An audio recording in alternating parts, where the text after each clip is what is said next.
Thank you, Tom and Krista. Great. And we see how you shine here to be our Jackson. Thank you. Thank you so much. And now it's my distinct pleasure to introduce Reverend Kath, who's here. She is the former co-director of Central Florida Center for Spiritual Living. That's in Orlando. So she and her husband, John, oversaw that center for 25 years. And she's the author of 2 books now. I Can Do This Thing Called Life, and So Can You, as well as the newly released Energize Your Creative Superpowers, 7 Ways to Spiritual Fitness. Now, for the last few years, she has been serving as an interim minister for the Centers for Spiritual Living, and so she doesn't come here as a rookie. She was with CSL Greater Pittsburgh, Greater Dayton, and this past year with Capistrano Valley in California. So she and her husband moved recently to Seattle, and so we welcome her here today. After service, as was already announced, she's going to host a meeting, an event, Moving Through Change Together, where she's going to help us understand transformation not only in our lives, but in the lives of a center.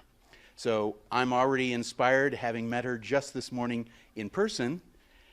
So join me in welcoming our Interim Minister, Reverend Kath de Palma.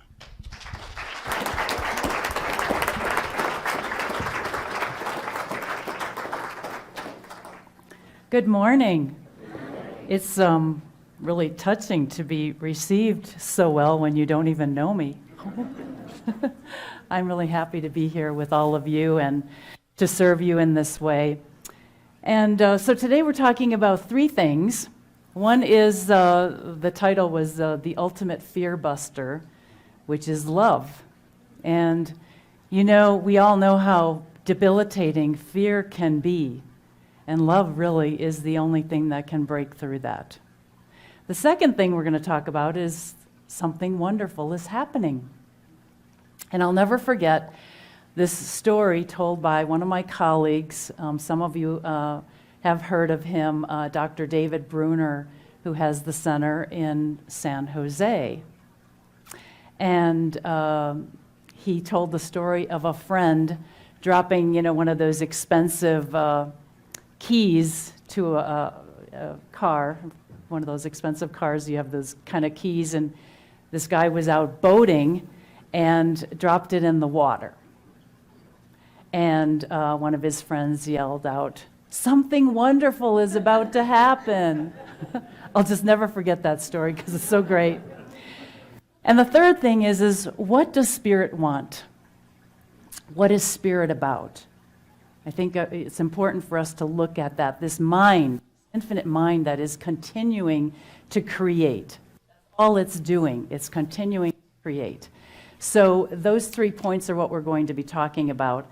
And my first question to you this morning is, how many of you have experienced more fear in the last couple of years than you ever remember feeling or experiencing before?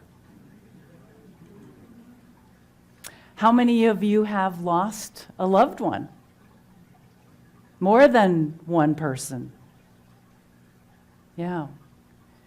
How many of you are still convinced that the world is going to hell in a handbasket? I know some of you are not laughing about that. And I, especially with what's currently going on. And, I had to look up that, we say these words, these lines. You catch yourself saying these old lines that you're brought up with. And so I had to look up the hell in a handbasket thing. And it still didn't help. There were so many different ways that went. I guess we just like to be dramatic. Anyway, lots of change. There's no denying it. And we're all feeling it. And even though it's hard not to feel like a victim of circumstances that are beyond our control, we know that really is not the truth, right? We know that is not the truth. We may go there for a few minutes, but we can't stay there. It's paralyzing for us to stay there. So we know that we have to move on.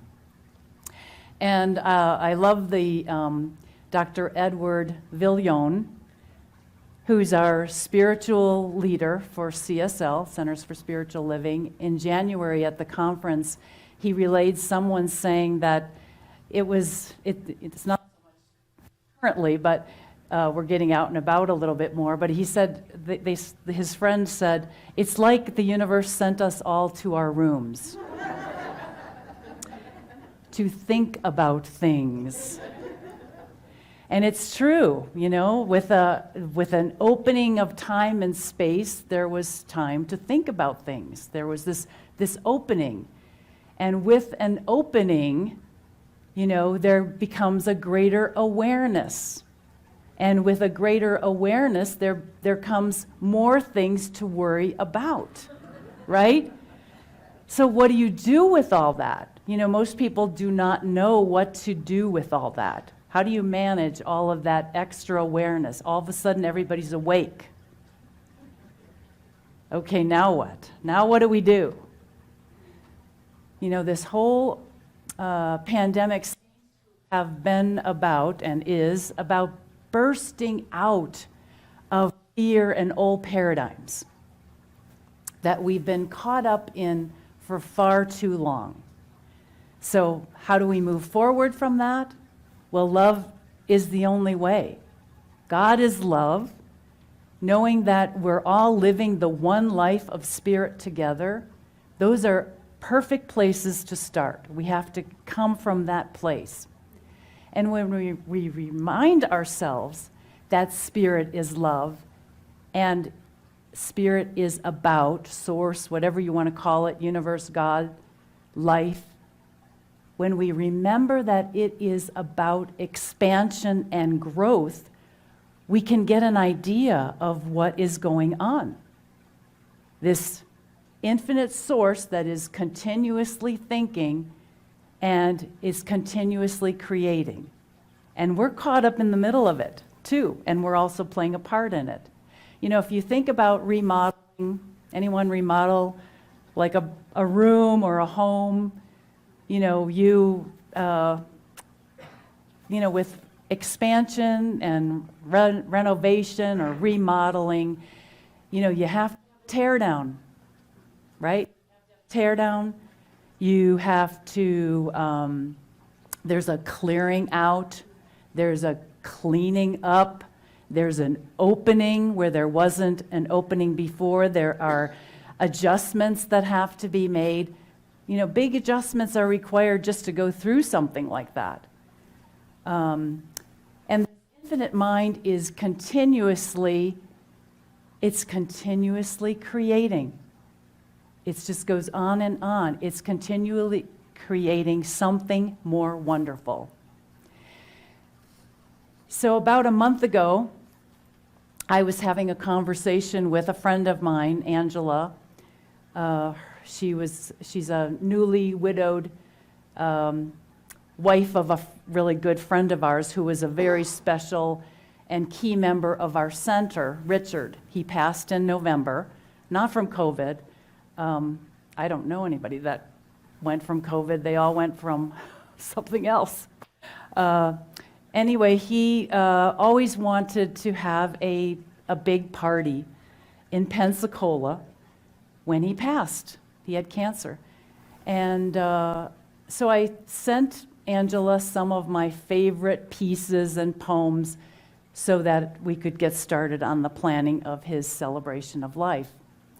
And much to my surprise, came back with not liking any of them.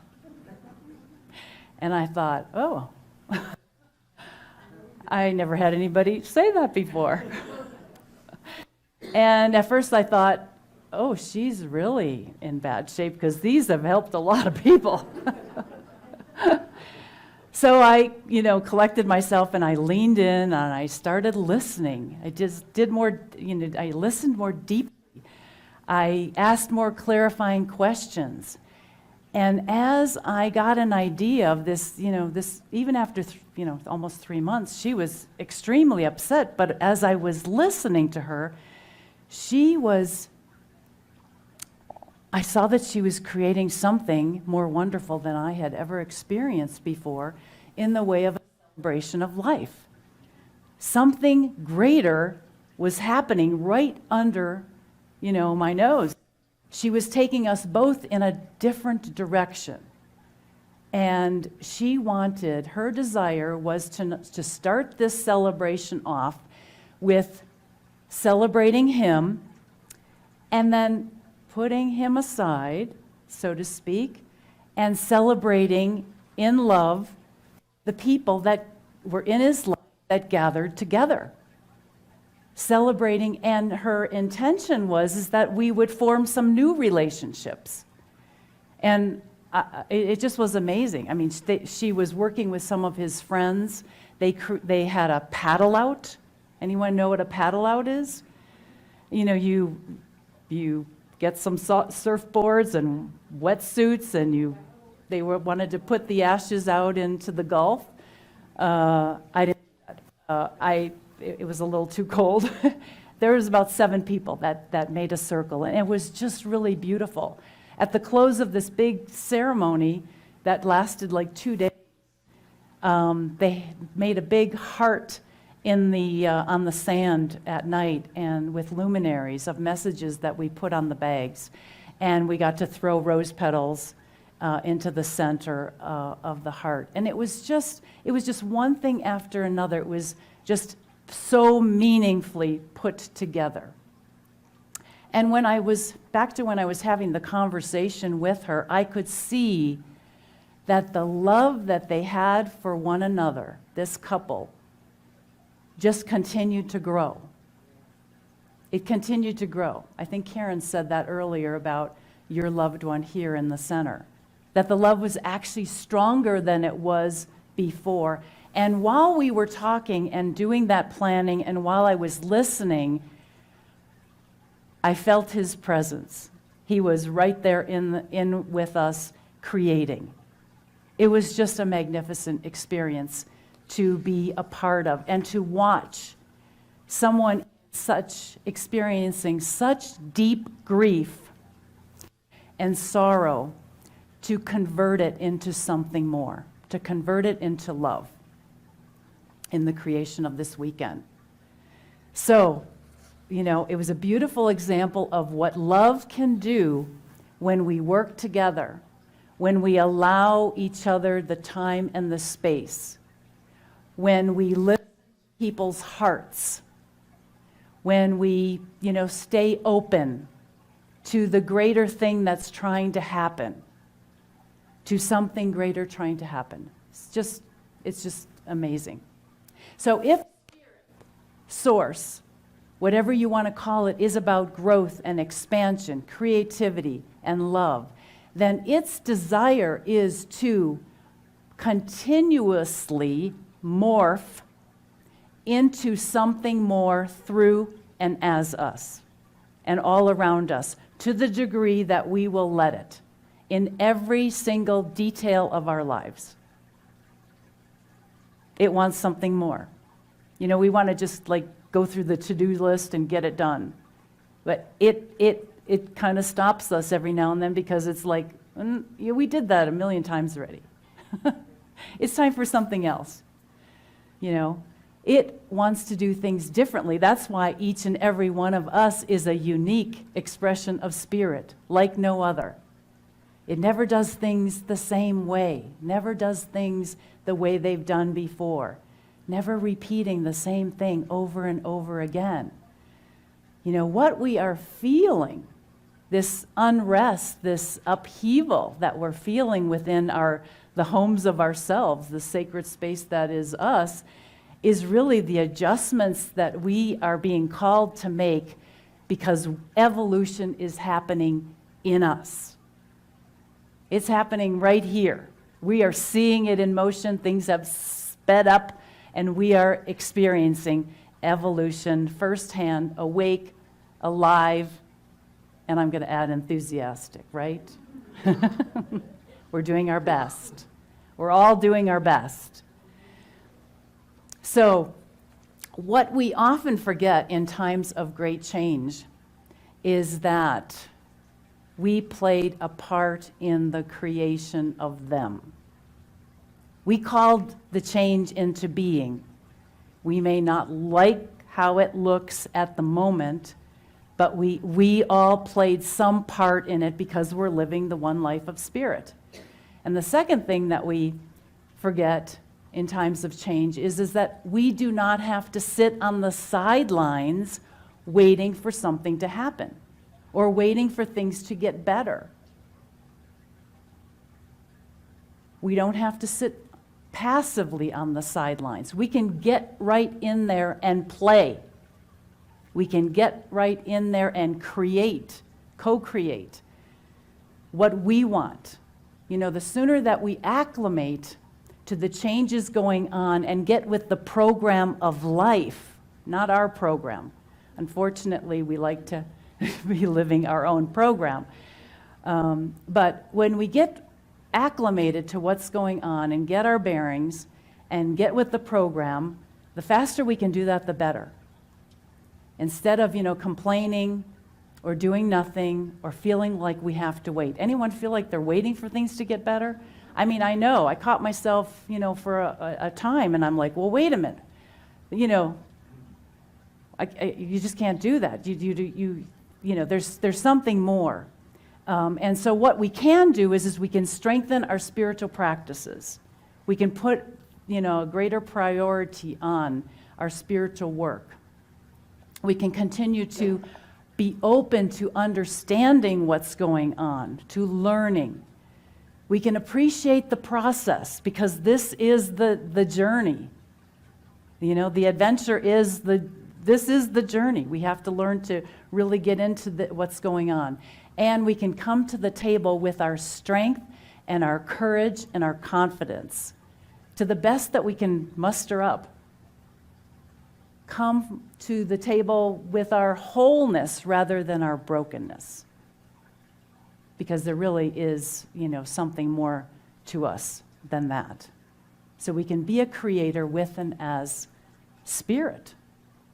So what if COVID was the giant 2x4 from the universe, the Great Wall? What if COVID is cleaning and clearing out the congestion in us, not, in our thought processes, in our bodies? What if COVID is a call to fortify our immune systems, to learn more about these beautiful, intricate bodies? Anyone see the documentary on Netflix called Human? Oh my gosh, it's amazing. It is just incredible.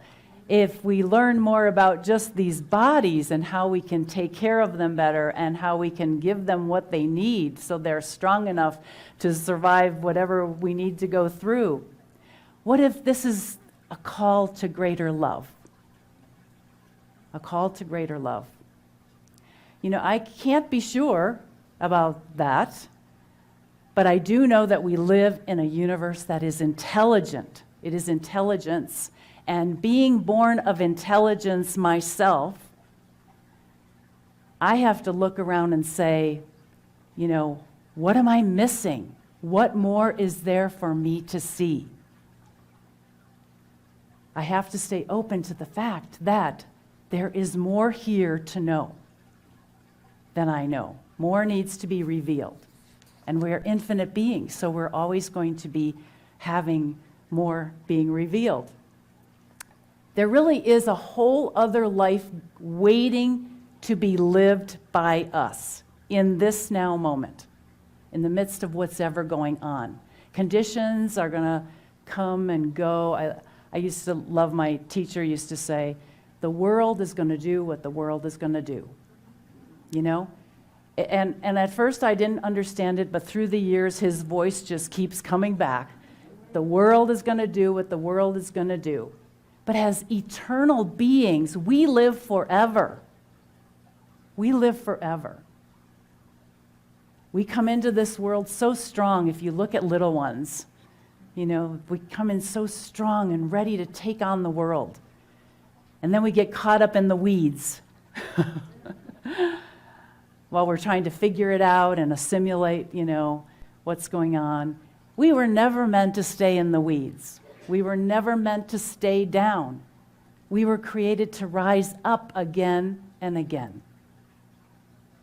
I cling, now I know these are very bold statements, and I didn't make them up, but I cling to, I think it might have been Emmett Fox, or one of the great early New Thought teachers in the movement who claimed that even during the Great Depression, there were people who thrived and prospered in the middle of it all.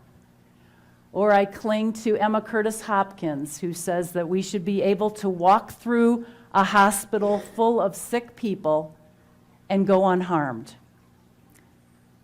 We are those people.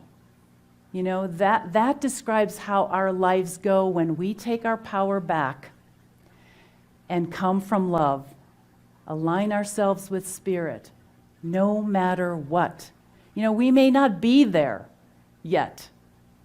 We may not be there yet. Those are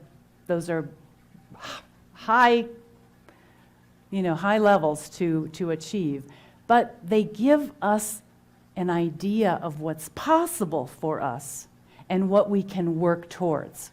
And that's why they're so important.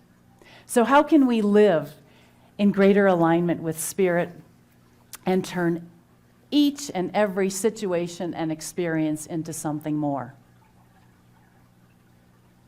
We can start with remembering who we are as powerful creators. We can remember who we came here to be. This is a center, this is a teaching that can help you figure that out if you don't know what that is yet. And third, we can align ourselves with the biggest possible picture that we can grasp, the biggest possible picture that we can grab onto. When those three things are in place, there's no stopping us. There's no stopping us. So are you ready for life's program?